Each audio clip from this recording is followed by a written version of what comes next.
go ahead and get started here. Good afternoon, everyone. I'm Fields Mosley. I'm the Communications Director here at Maricopa County. Thank you so much for being with us for this week's press conference about the upcoming election. Less than a week out, so pretty exciting and a lot of things going on to share with you today. Chairman Gates is going to start us off today, starting a conversation about security, tabulation update, and what voters need to know as Election Day approaches and what is going to be happening on Election Day. Also, Recorder Stephen Richer with us today again, and he's going to tell you about voter turnout so far. And Elections Co-Director Scott Jarrett will have information about emergency voting, what that means here in the state of Arizona, and what that means for voters here in Maricopa County. Also, Election Day preps that are going on right now. And we will get to your questions and answers right after that. If there's anything we can't answer, or it's more of a technical question, or we need to do some research, we'll certainly get back to you by phone call, email, something like that. If you have a question, please just let us know. Jessie up here, she has a microphone. We want people that are watching on YouTube to be able to hear your question. So please use the microphone whenever you ask your question. Let us know who you are, what organization you're with, and then we'll do our best to answer your question right here. And finally, if you represent a Spanish organization, we have Cecilia here, and she's here to answer questions either after or during the press conference. In the question and answer period, we can also answer questions in Spanish. So with that, I would like to introduce Chairman Bill Gates, Chairman of the Board of Supervisors.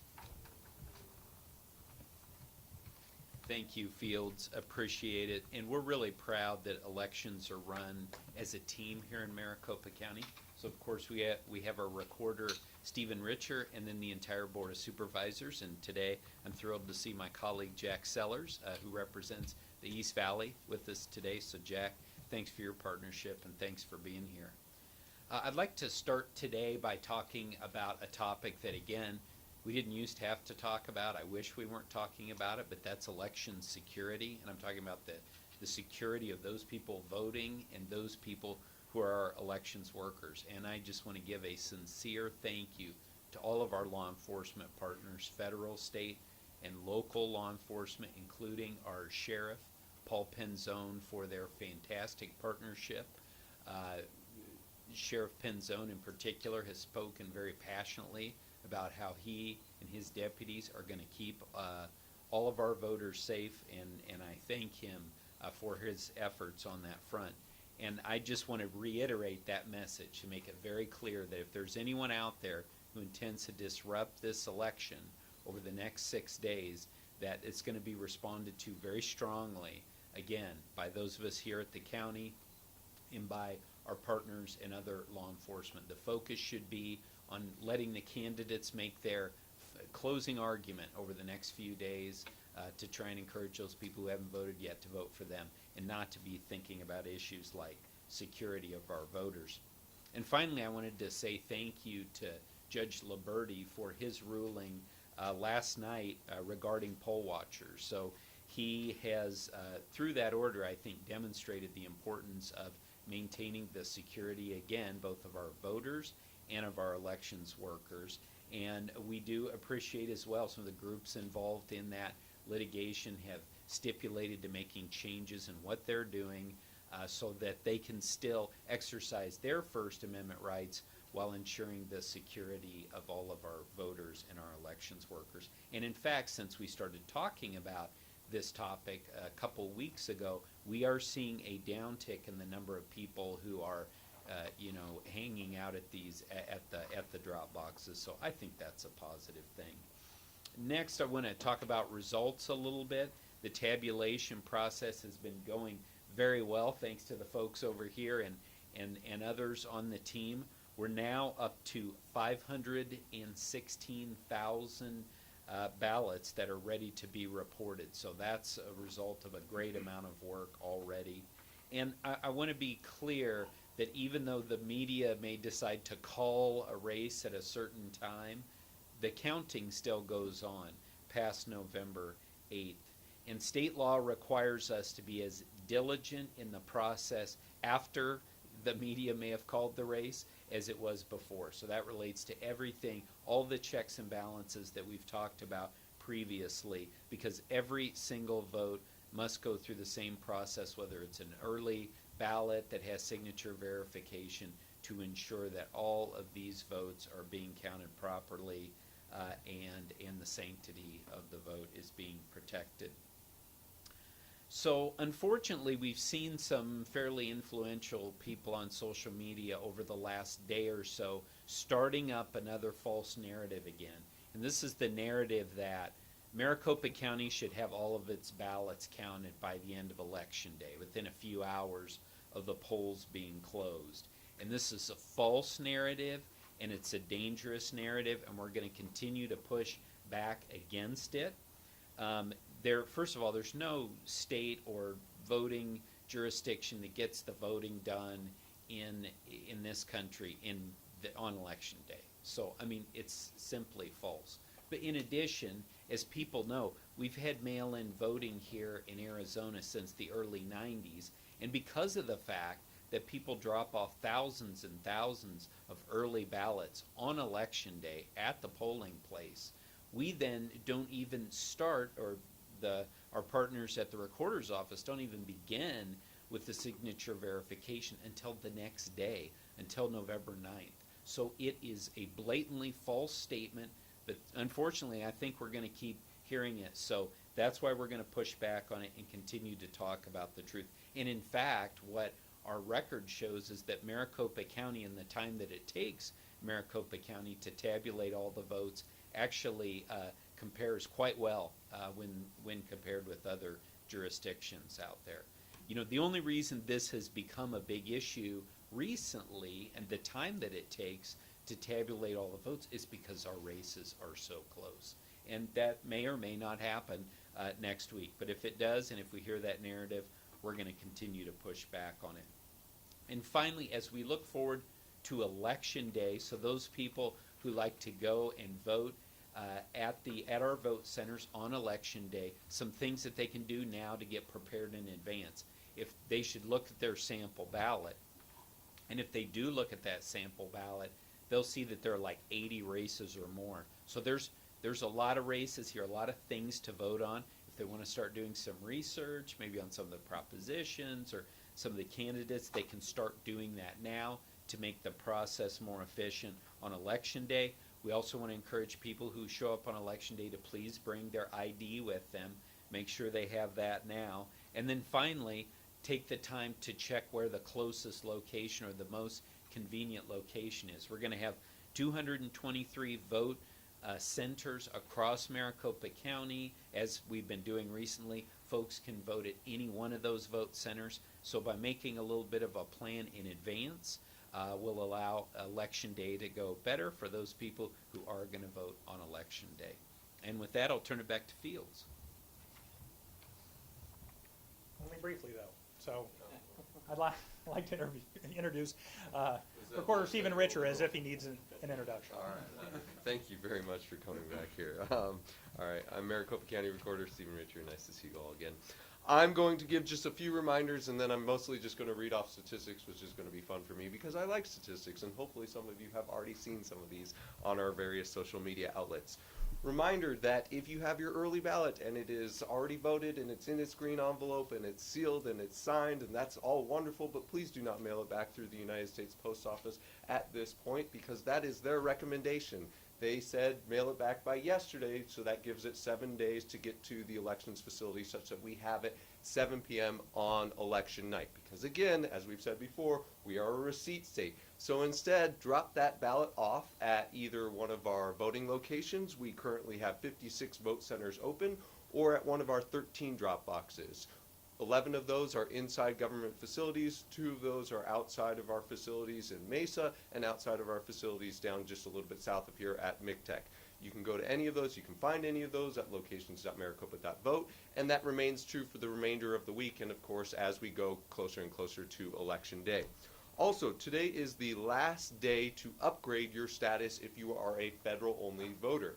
So if you take a birth certificate or your passport or your tribal identification and you had previously registered, you'd shown proof of identity, you've shown that you exist, but you had not shown proof of citizenship yet, then you can upgrade that such that you can receive a full ballot. Today is the last day to do that. Tomorrow is the last day to do that, so please be aware if that is something that is applies to you. That only applies to a few thousand voters in Maricopa County.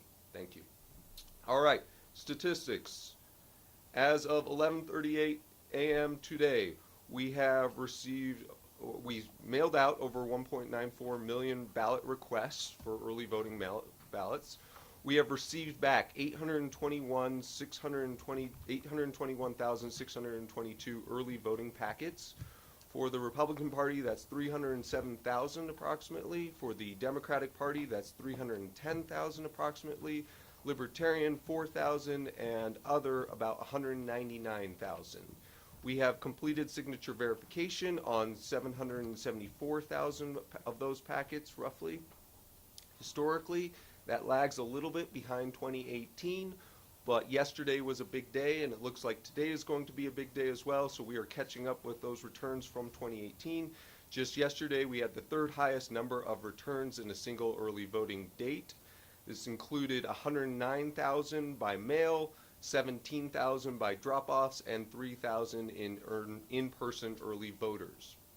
As of Sunday, so 2 days ago, 92% of the ballots that we had received back had been through the mail, 7% had been through drop-off, 1% had been through in-person early voting. We assume now that the mail option is no longer available that the other two categories will begin ticking up and up and up, and of course we expect and are ready for a significant election day. Regarding correspondence, as you all know, we've made it a point of pride to respond to your correspondence, to answer your questions as quickly as possible. We have received over 34,000 emails to our voter inbox since the beginning of the election, since this beginning of November election. 41% relate to early voting, 14% relate to voter registration, 14% relate to election day questions, 12% relate to different media that the office has done, and so on and so forth for some smaller categories. We have received over 30,000 calls to our STAR call center. We are still averaging a wait time of less than 2 minutes. That's something that we hope to maintain through the election day and after. The Cardinals are 3-5 and last in the NFC West, and the Suns are 6-1 and are in first in the Western Conference. Other statistics that you undoubtedly care a lot about. I think that does it all for statistics, and please return your ballot by dropping it off if you have not already mailed it back. Thanks, gang. If you're writing those all down feverishly, they will be on the recording, and you can go back and check everything. I'm sure Recorder Rich will provide this as well.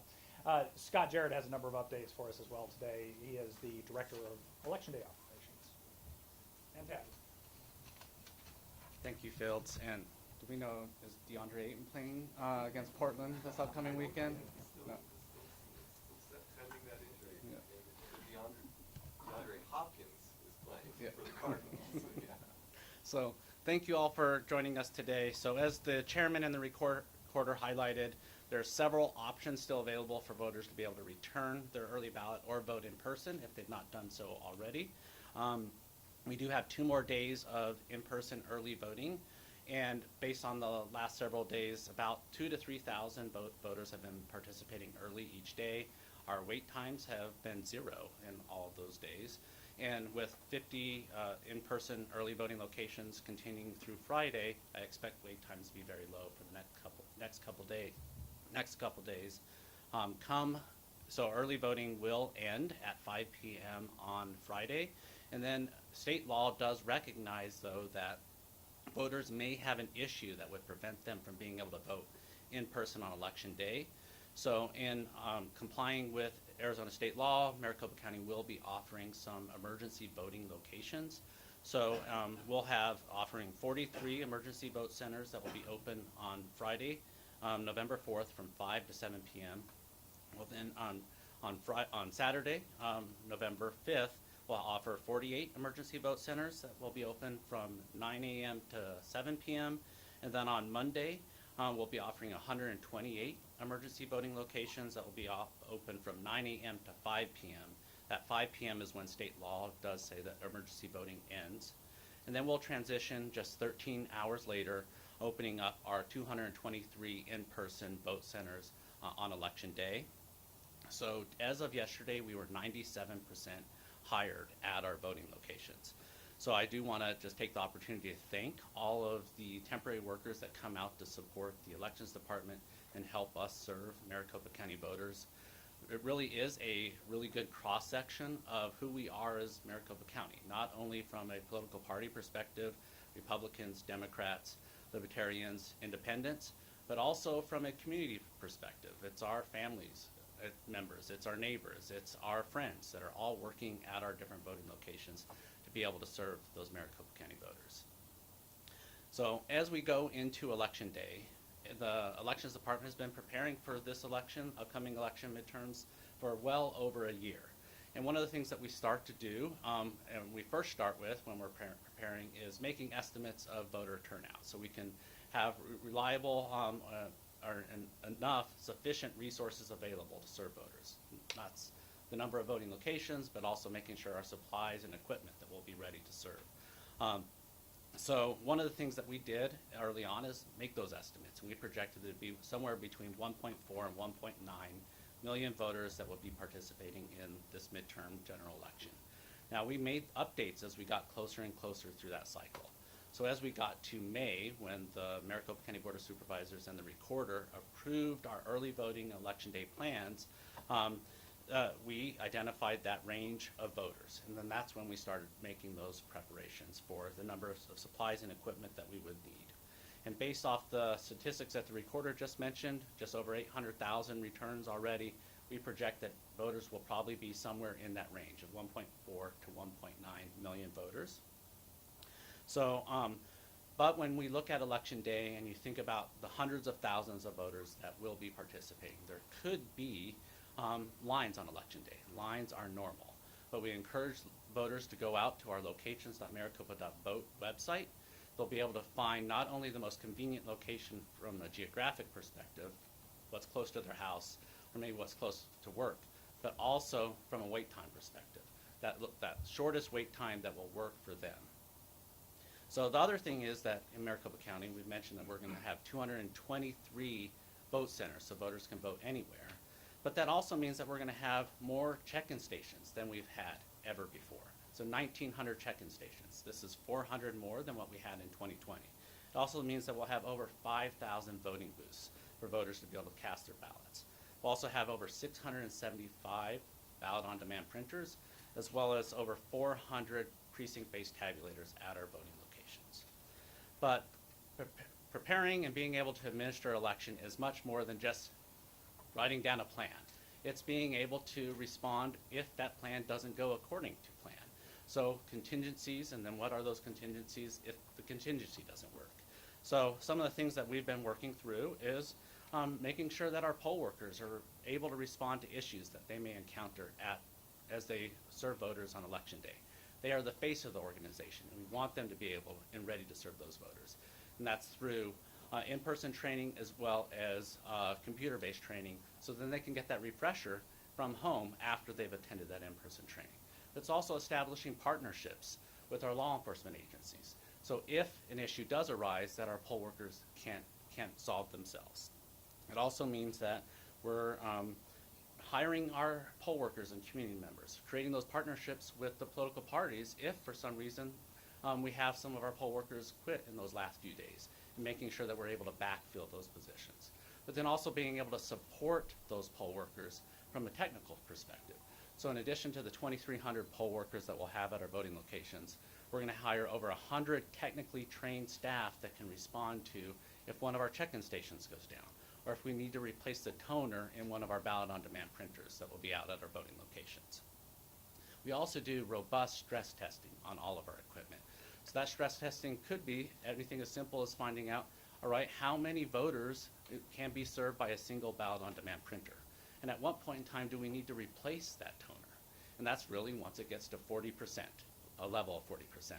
And at that point in time, we know that 800 more voters can be served by that printer once that toner gets to that level. But it's also about ensuring that voters have the information that they need so they can choose how to participate in the election in the way they want. And as the chairman opened up his statement with, one of the best resources for voters is to go to Be Ballot Ready. They can get a copy of that sample ballot. They can find out what voter ID they might need to go to one of our voting locations. They can find location information. If they have questions about security, they can see our security videos. So lots of great resources on BeBallotReady.vote. With that, maybe we'll turn it over and answer your questions. All right, thank you, Scott. So let's, Jesse's here, she has a microphone. Sasha, you want to get us started? Hi everyone, Sasha Hutzel with the Arizona Republic. I'm wondering on back court order, obviously Chairman Macy thanked Judge Liberty for putting down that order yesterday. Do we have a sense of who is enforcing that order? And I know that I spoke with the reporter about this last night, and it seems that it was not going to be elections or the reporter's office. I'm guessing it's law enforcement. Well, the two actions that were filed in the federal district court are both civil actions, and so they would be enforced by the parties themselves. And no government entity was named in either of the actions, and so they could be enforced by the parties themselves or by the federal district court. Now, the first case, Judge Liberty declined to issue the temporary restraining order that was a broader writ against observation, presence at these different voting locations or at the ballot boxes. The second case was brought against specific defendants, and it was enjoining them from specific practices, and they stipulated to an agreement whereby they wouldn't show up within 75 feet. They would post certain things to their website, and so as I understand it, it is specific to those defendants and their associates. As mentioned, we're not in the business of enforcing the law at the recorder's office, so any reports that we do get, we send up to the police department and we send up to the sheriff's office, and then they will take any necessary actions. And then, so my other question is, I talked with the sheriff's standard this morning, and they said to me that they were doing a legal review. So is there no option then of them? Well, I would, of course, wait and defer to them and their legal review, and I guess I'll see what they say as well. Okay. But so any reports that come in of any sort of intimidation or alleged intimidation, any sort of voting problems regarding actors who may be acting unlawfully, we immediately forward to law enforcement.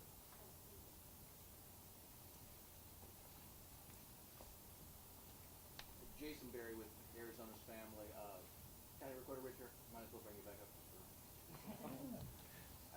Basically, it's in relation to the court order yesterday. I just want to get your initial reaction and your hope that even though it is specific toward Clean Elections USA, that again the order will kind of send a message to the community that you want people to vote peacefully, you want people to be able to not feel intimidated. I just want to get your initial reaction to that, just overall your thoughts on it. And you feel like I mean, it's the wish of everyone here and everyone in the county that everyone be able to vote free of any intimidation, free of obstruction, and of course we've taken a lot of steps to make sure that happens, whether it's 223 voting locations or the multitude of places where you can deposit your ballot even right now. And so we believe that we have done that. Sure, we are disappointed when we believe that people are behaving in a reckless manner that isn't necessarily, it doesn't aid the system in any way, and there are very real ways to get involved in the process that can be beneficial, whether by volunteering as a political party observer or as heck working with us. So we discourage practices that aren't geared towards a productive means, but we also appreciate that this country has a rich history of protection of the First Amendment, that political speech is an important element of our political discourse, and we defer to Judge Liberty and the federal court system to determining what that delineation is. and then also, what is your level of concern for Election Day with people perhaps camping out outside of polling locations? We feel great. We've been prudent. We're certainly aware that this has had heightened emotions over the last 2 years, but the Sheriff's Office has mobilized a small army towards the election administration, and so we feel that we are very well prepared, and I think everyone feels confident, and I think that our workers, whether temporary workers or permanent workers, feel valued and safe as they should. Got a question back here in the back? Yeah, Rich with 12 News. Based on your projections of voter turnout and Republican voters' slow ballot returns, how many voters do you expect to show up at vote centers on election day? Scott's the man with the numbers here. So I won't provide a specific number, but that range could be somewhere in the 250 to 350,000, and with our projections of 223 vote anywhere vote centers, that should be sufficient to be able to serve those voters. Again, if there are lines on election day, I'd encourage voters to go to that locations.maricopa.vote and then find that shortest wait time or that most convenient voting location for them. Is that your is that higher than your projections as you plan staffing? That's right in line with the projections that we planned for.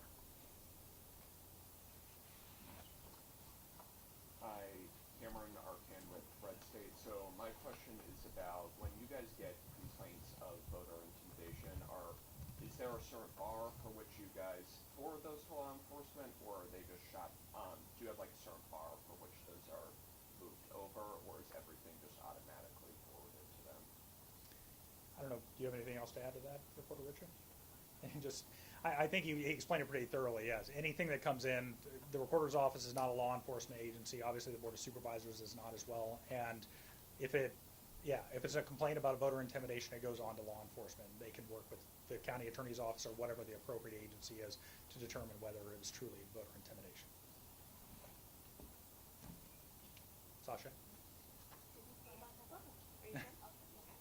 Sorry, Yvonne. I don't want to take up my colleague's time, because I know I already asked him, but, yeah, former colleague.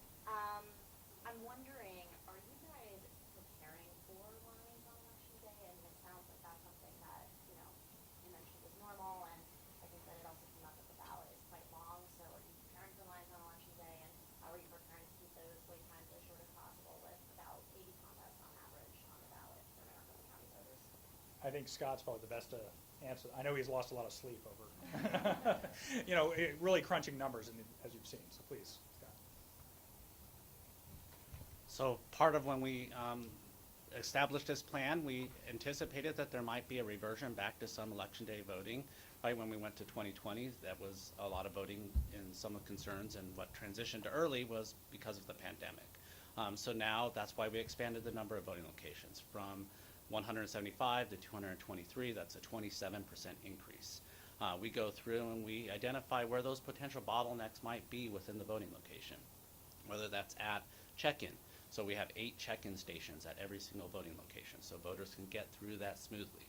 We've expanded the number of printers in all of our voting locations up to 3, so that can go through and be faster as well. We have upwards of 25 to 35 voting booths, depending on the number of check-in stations. So to allow those voters that have that lengthy ballot to be able to complete that ballot and give them the time that they need, but also not create a bottleneck. And then the last piece to that is we have 2 precinct-based tabulators in all of our voting locations, right? So that doesn't end up being the bottleneck. And then if there were to be any issue with any of those processes, we have redundancies in place. So we have that technical team that can go out there and respond and be able to get that voting location back online if need be. So with all of those resources that we've deployed, we're confident that we'll be able to serve voters on election day. Yes, and we have plenty of paper to be able to serve voters. So we're sending out 1,800 sheets of paper to every single voting locations. We have hundreds of thousands of paper that'll be at our supply depots, as well as additional paper at our warehouse, so we can respond and make sure that we have enough paper to serve voters on election day. And the 1,800 reason is because we had very few voting locations in the 2020 presidential election that exceeded 1,500 voters. I'm underlining that extra paper. Yvonne? Thank you for doing this. Just to try to get ahead of what the rebuttal may be GOP returns are down thus far compared to 2018. What is the rebuttal going to be that somehow election officials are to blame, or the media is to blame for, calling a race before it even happened, for example? What is the response to a coordinated, aggressive message from Republican activists that somehow Maricopa County might be to blame for this gap between the 2018 returns among Republicans and what we're seeing thus far?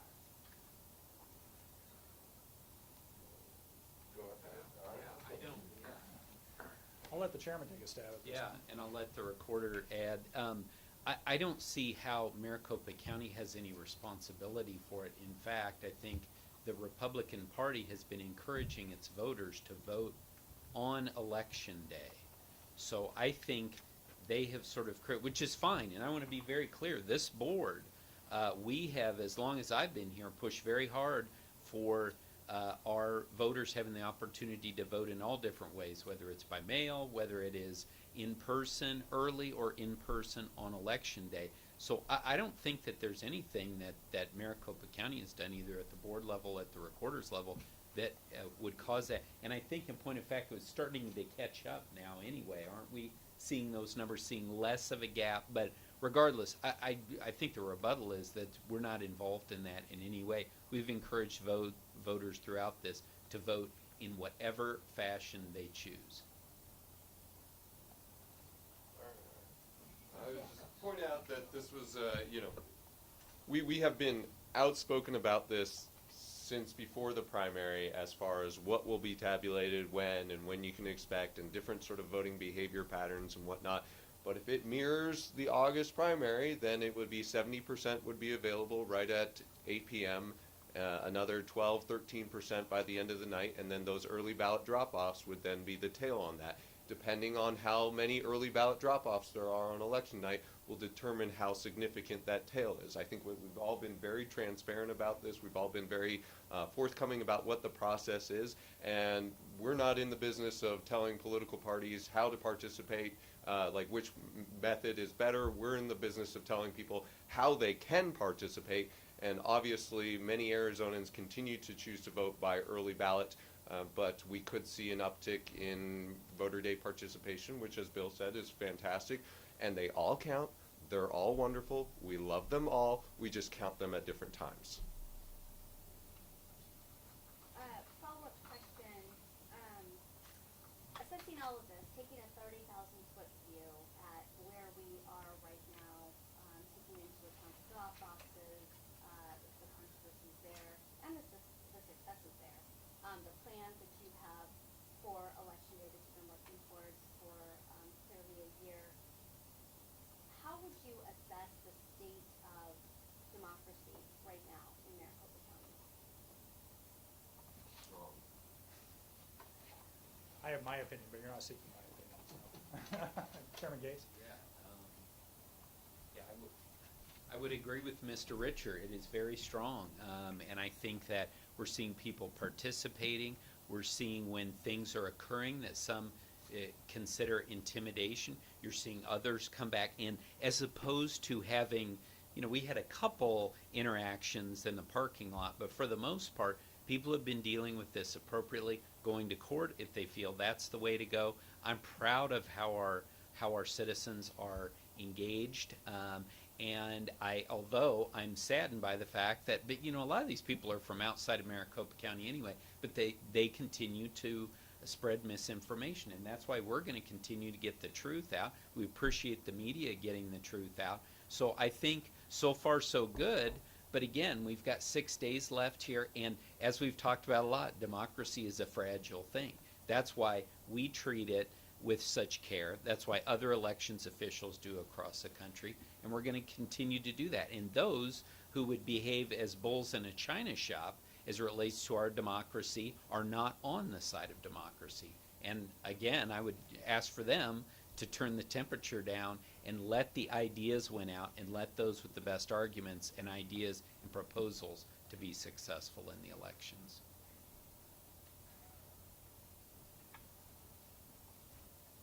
Mary Jo. Jo Pitzel with the Republic. I wanted to elaborate a little more on the automatic recount. If there are multiple races that trigger an automatic recount, are those done, is that recount done, are those recounts done simultaneously, sequentially? Have you gamed out the kind of time frame? Scott? Yeah, so if there are multiple contests that would trigger that automatic recount, they would all occur after the Secretary of State canvasses their elections. So that'd be, I believe that's December 5th.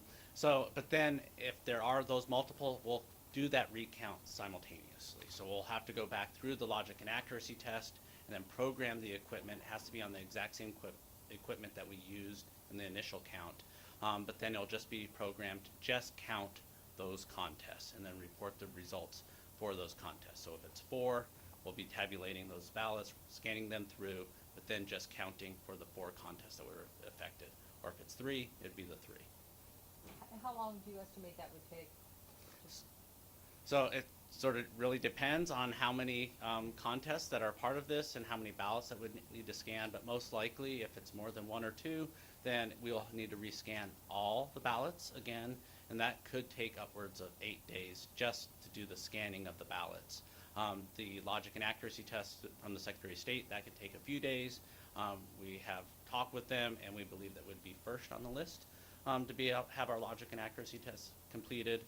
So after that court orders, after the logic and accuracy test, we believe 8 days for the scanning, and then there will be, after a rescanning and tabulating of the ballots, then there'll be a hand count that would be required.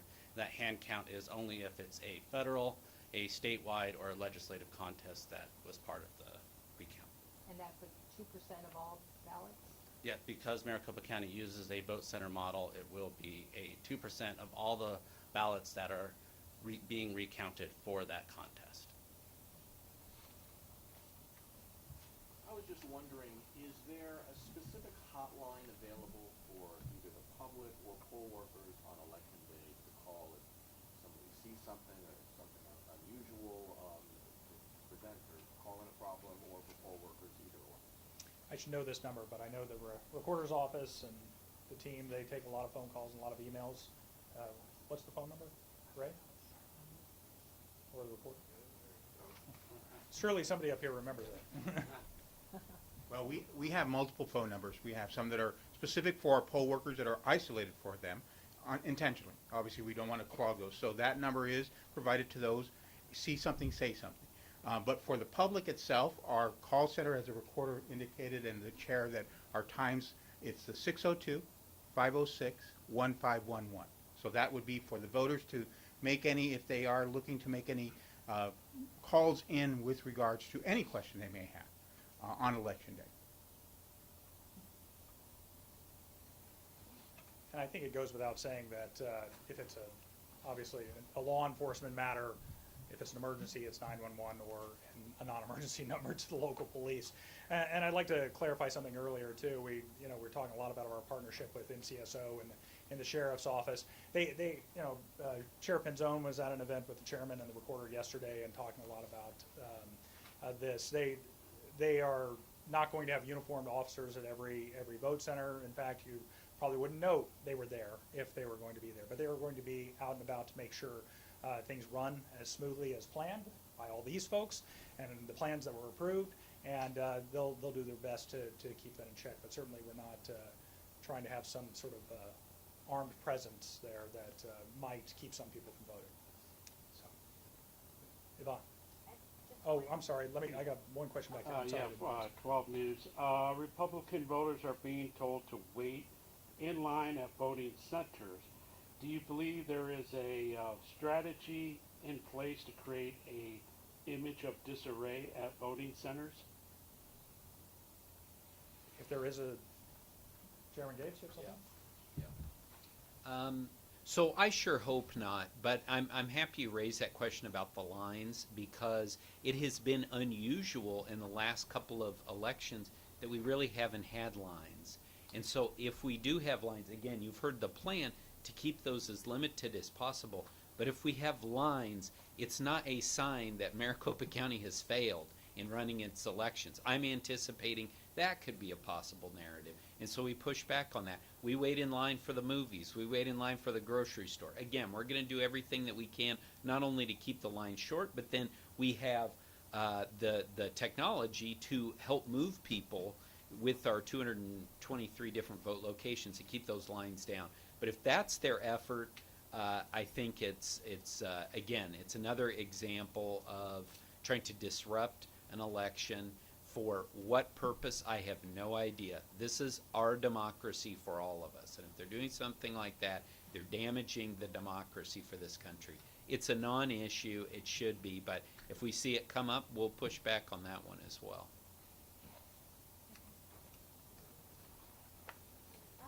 Just real quickly, what's the status of hiring of workers and then the status of the RMC's litigation over that issue?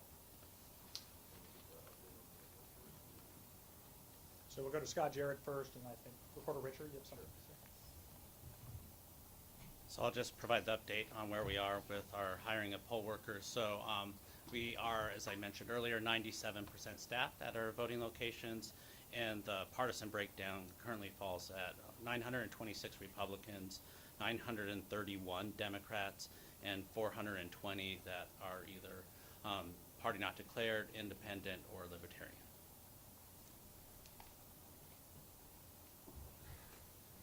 You just heard that out of a group of over 2,000, 5 workers differentiation between registered Republican workers and registered Democratic workers. So that should give you a sense of where we're at and how meritorious any lawsuits challenging the process should be. The first lawsuit is a garden variety public records lawsuit.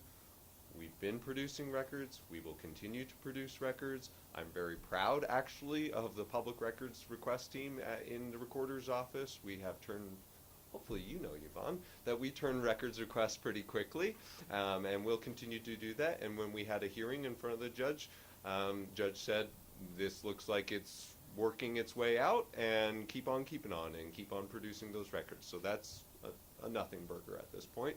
As far as the second one, that's proceeding as ordinary civil litigation would. If we have to move forward, we will. It would proceed. We haven't had a discovery conference yet, but we would proceed to discovery, and we would file any motions that we feel are necessary. But this is a bipartisan process, and that's about as bipartisan as it can come. Our recruitment efforts have been bipartisan. We have encouraged everyone at all stages of the process to get involved, and still to this very day, if you have questions about the process, we'd love for you to be part of the process, and that continues to be our message. We set the same standards for every single worker, regardless of what your political affiliation is, and so there's no grounds for alleging otherwise.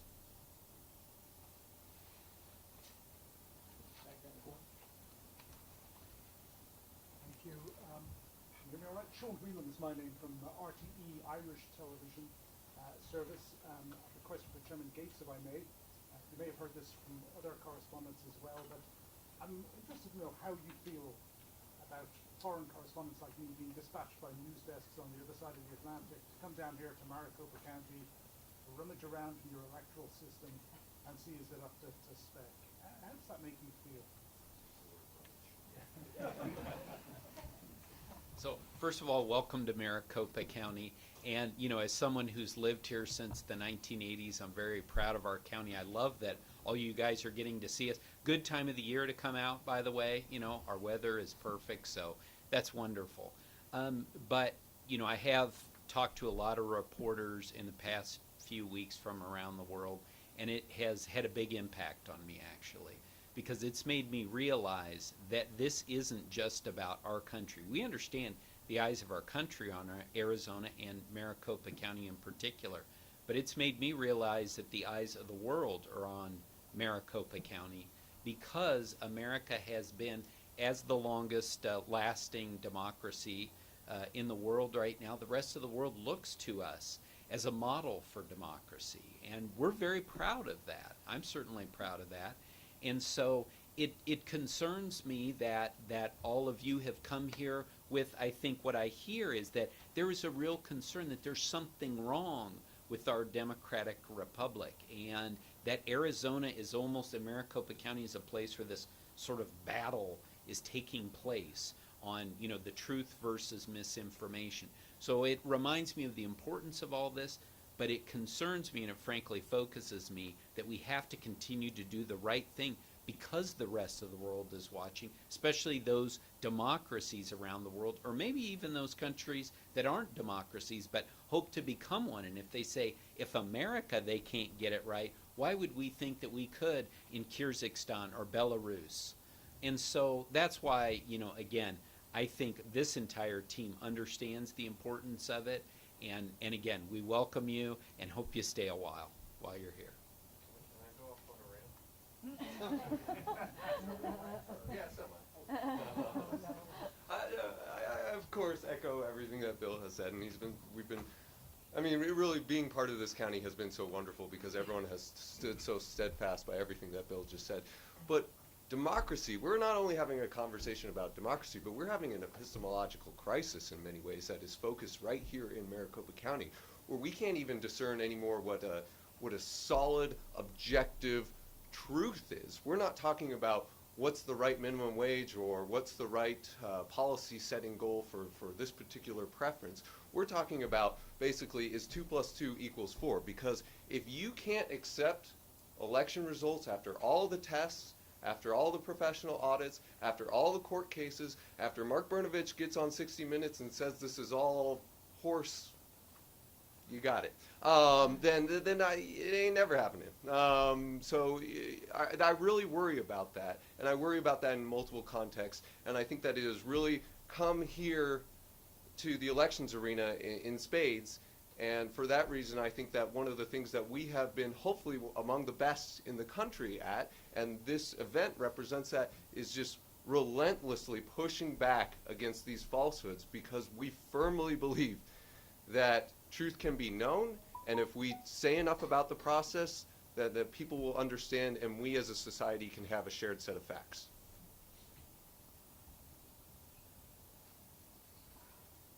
Might have stifled all conversation after that. Are there any other questions?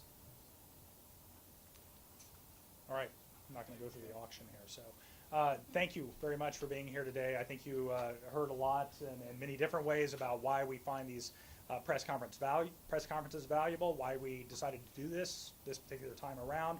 We know that we've already seen it, as Chairman Gates and Reporter Richer alluded to, that some people are starting to say things that to us we're going, well, of course there's an explanation for that, but then you see thousands and thousands of shares in social media, and you wonder, why are people believing it, sharing it, talking about it, when we've already explained it? But we'll do this again. But now Mary Jo has a question, because I talked for too long, and I should have shut it down. You said you'll do it again. Will you be doing this next Wednesday at this time? So let's talk about that. That's what I was getting to. So no, we will be here on Monday at 1:30. We'll have another press conference, and we welcome you all to come here. I know we have a number of other crews that are coming to town as well, so I expect we'll have a full house perhaps, so please get here on time or early. And then we're talking tentatively about one on Thursday of next week as well.